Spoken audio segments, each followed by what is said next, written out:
Do you want to just quickly recap on where you think that Mane could fit in? Okay, I personally think it's going to be a 4-2-3-1 that we're going to see. I would hazard a guess that I'm going to go with Karius. Let's get the signings in. I'm going to go with Karius. I'm going to go with Matip. I'm going to go with a new left back who's unnamed. So actually, do you know what? I will leave Moreno there. I don't think Lallana will be dropped. Okay. And where is he?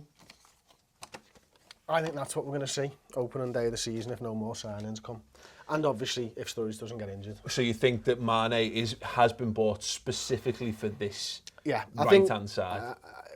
Right or left, depending on what Klopp thinks. I mean, Klopp does like inverted wingers. He played in there at the end of the season on the left-hand side fairly regularly until we got Ojo playing, and then he split them right and left, didn't he?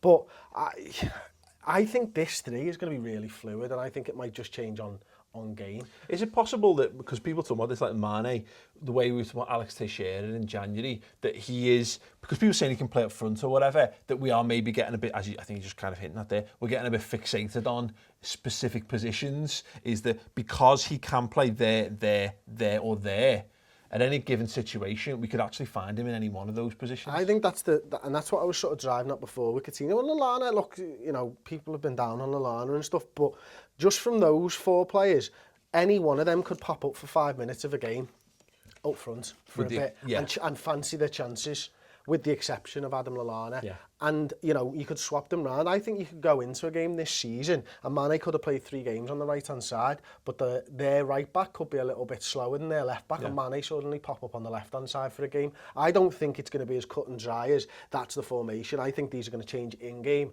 and 4 games as to where they start, and that's a Liverpool that I want to see, to be honest. We need to be able to roll with the punches. Yeah. We need to be able to tactically put the other team to the sword, and I think that's something that Klopp will look to do this season a lot more. I think last season was a lot about finding out what his players can do, finding out where we are as a football club, getting them up to scratch training-wise. This season we're going to see a real evolution of that side, and I don't think, you know, come December, we won't be playing anywhere near the type of football that we played at the end of last season, and hopefully we'll have just bought a few players that can make sure that we can do that and challenge for things in the league. No, spot on. Just know your thoughts on where you think Mane's best to fit in for Liverpool and the rest of the signings as well. If you watch this on the redmentv.com, then that's cool. You're amazing human beings. If you've watched a little bit of this on the YouTube, go and check out the full show where we discuss where all of Liverpool signings we think being the important word, will fit in the Liverpool side looking ahead to the new season. You can go on the redmentv.com and check it out. It's completely free for a month. Go and watch it.